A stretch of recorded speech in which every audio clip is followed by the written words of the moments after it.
Well, hello, good people. Mark Holmes here, and as always, I want to say thank you all for watching, commenting, subscribing, and being part of the Joe Blue Sports Report.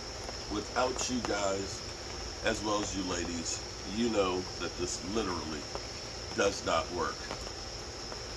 All I got to say is, boy, that was fast.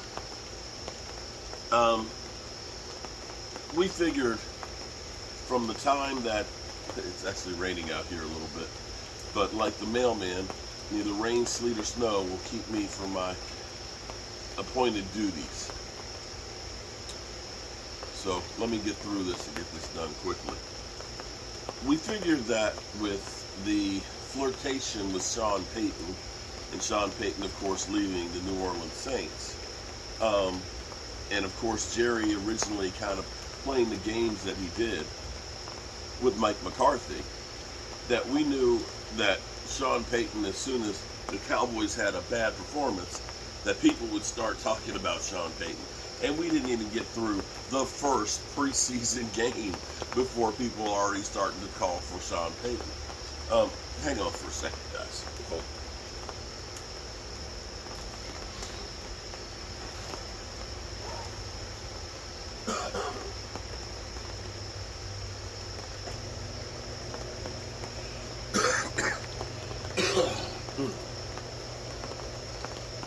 Let me at least put the canopy out while I'm out here, so I won't make this cold much worse than it already is.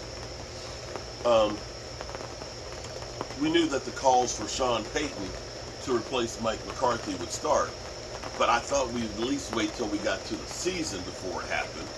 Here it is in preseason, and we already have the calls for it. Now, I want you guys to understand something here. A couple of things about Sean Payton, okay? You do understand that Sean Payton had some really great teams over the course of the last 5 or 6 seasons. 12-4 and 13-3, and he did not go to the Super Bowl with them. He had a Hall of Fame quarterback, in fact, who I believe has the all-time yardage passer in the NFL. The last few years had great defenses, led by my buddy Demario Davis. But that team did not get to the Super Bowl. And I'm not saying that Sean Payton isn't probably a better coach than Mike McCarthy, but Mike McCarthy has won a Super Bowl more recently than Sean Payton. And as bad as you don't like Mike McCarthy, understand that Sean Payton isn't going to come cheap. You can't just go out and say, let's go get Sean Payton. I'm not talking about the cash aspect of it, because Jerry Jones has more money than it would take to sign Sean Payton, and I'm sure would not mind doing that with the, million different businesses that Jerry Jones is part of. I quite honestly would look and say, since you have so many businesses, why don't you let somebody run the Cowboys for you? But be that as it may, understand that Sean Payton is still under contract with New Orleans to, I believe, 2024, which means they own his rights. And the precedent has already been set with John Gruden being traded from the Raiders to Tampa Bay, up 2 number ones. So I ask you right now, would you want to give up CeeDee Lamb and Micah Parsons to get Sean Payton?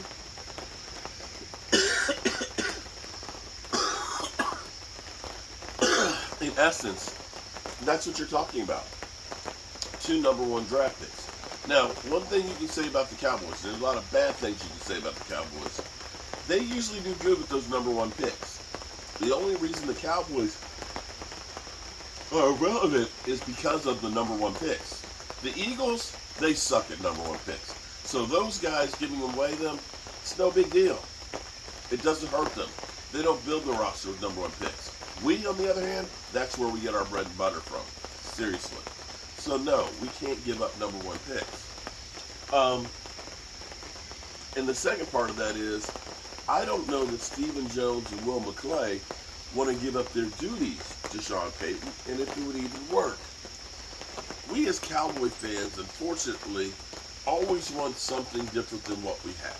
No matter who we have, we always want to trade that guy, get that bum out of here, go get this guy. Most of the time it's for guys that are bums. So, people, please, please, if there's going to be a coaching change, and I don't know that Dan Quinn is the best guy to have as a head coach. I think Dan Quinn's skill set is better situated in being a very hands-on coach. Maybe if you have Dan Quinn as the head coach, defensive coordinator, and you bring in an offensive genius, that would work. Quite frankly, I'm not sure what Mike McCarthy does at the moment anyway. But be that as it may, it's going to be what it's going to be. I'm going to keep this short tonight. I've been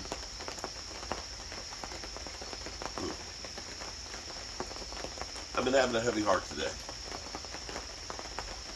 You know, I'm under the weather, not really feeling that good, and I'm sure I'll be fine. But I got a call from my mom this morning, and she let me know my brother Greg's son, Marcus, who's about 35 years old, passed away. You know, every day I come out here because I'm thankful for the day that I have. I'm thankful that I had this day, and during that day that I did everything I could to be a good citizen, to look out for others, and try to improve myself and my well-being. And if I've done all those things, then I can sleep well at night knowing that.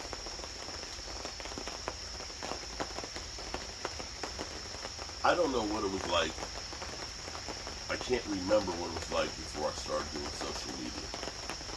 But I do know that through COVID and being able to connect with you people, with everybody, helped me get through this. That you guys are part of my everyday life.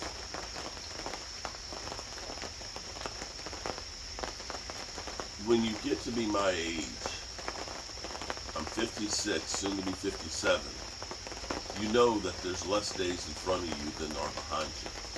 And you start to feel your own mortality. But I've lost so many people that I never expected to lose. No parent should ever have to bury their child. And recently, my parents buried my brother, Tony. And now my brother Greg, and talking to him and how devastated he is. It seems like it was just yesterday. I was holding Marcus and remembering that his little curl of hair that was coming out of the blanket. Time goes so fast. And the sad thing is we waste so much of this time, this precious commodity that is the most valuable thing in the world. Time. You can't buy it. You can't save it. You can't trade it. You can't get more of it. When your time is done, that's it. And we waste so much of this time with mindless bullshit, with so much hate, instead of being out here and enjoying life and each other and the things and the gifts that we all have. We spend it so worried about somebody might have a little bit more than what I have. I gotta take this, I gotta take that. That life, that time, that precious commodity is continuously wasted. People, stop wasting your time. You can't get it back.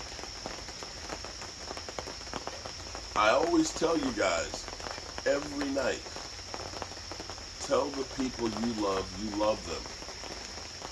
You might not get the chance again. And sadly, that keeps getting proven over and over again.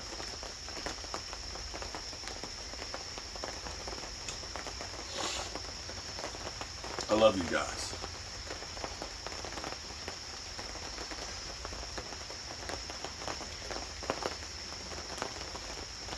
good night, and God willing, I'll see you tomorrow.